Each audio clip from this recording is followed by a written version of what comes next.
YouTube allows creators to have some say in their commenting and messaging settings here on YouTube. And to access all of those settings, you need to navigate to the community section and then go down to the community settings. In this area, we have a few different settings that we can configure. First of all, we can create some automatic filters. We can approve users here on YouTube so that their comments and messages are always shown. You might have a certain user who is a friend of yours or a fan of yours, and their comments are for some reason going to the spam folder in the comments section. You could go ahead and enter that user's YouTube name or email address so that their comments always show up. You can also do the opposite. You can ban users here on YouTube. So maybe you have a user who is spamming a lot of your videos, and for whatever reason, the YouTube spam filter isn't picking up that user's comments as being spam. You could go ahead and add that user to the banned users list here. Maybe you also have some comments on YouTube that have language in them that you consider offensive. You could add certain words here into the blacklist so that any comments containing those words will be automatically sent to the review section in the comments area here on YouTube. As we scroll down the page a little further, we have this setup highlights section here on YouTube. And what this allows us to do is it allows us to look at only specific comments here on YouTube. And if you take a look at the different options we have here, you can see which comments those would be. Those would be comments and messages from channels with more than 500 subscribers, or we could change that to 2,000, 10,000, or 50,000 subscribers.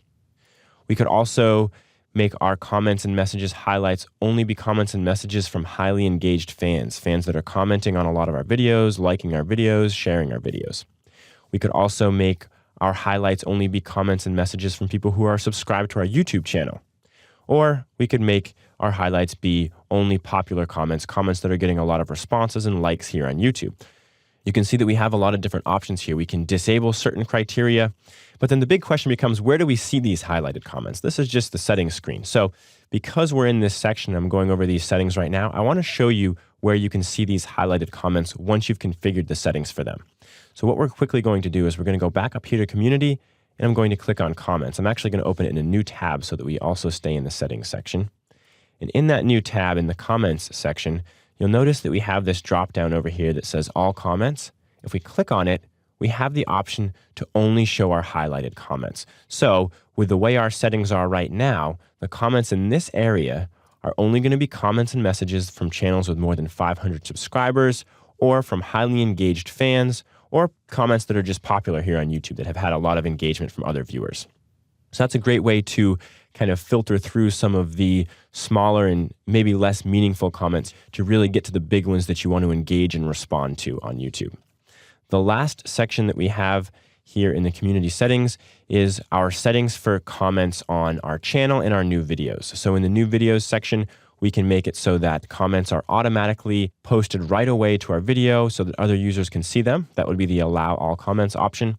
We could hold all comments for review so that those comments won't appear on our YouTube channel or on our video until we've approved those comments. Or we could disable comments completely so that nobody can comment on our videos. I mentioned earlier in the course that can be a red flag. If a YouTube user's disabled comments on one of their videos, viewers often think that there might be a reason for that and that it might have to do with the quality or the content within the video. So you might want to be careful with completely disabling comments. And then you can also configure the comment settings for comments not posted on a specific video on YouTube, but on your YouTube channel as a whole. And it's the same options. You can allow all of them, you can hold them all for review, or you can disable them completely. So make sure that you come over to the community section and go into the community settings to configure all of your commenting and messaging settings here on YouTube.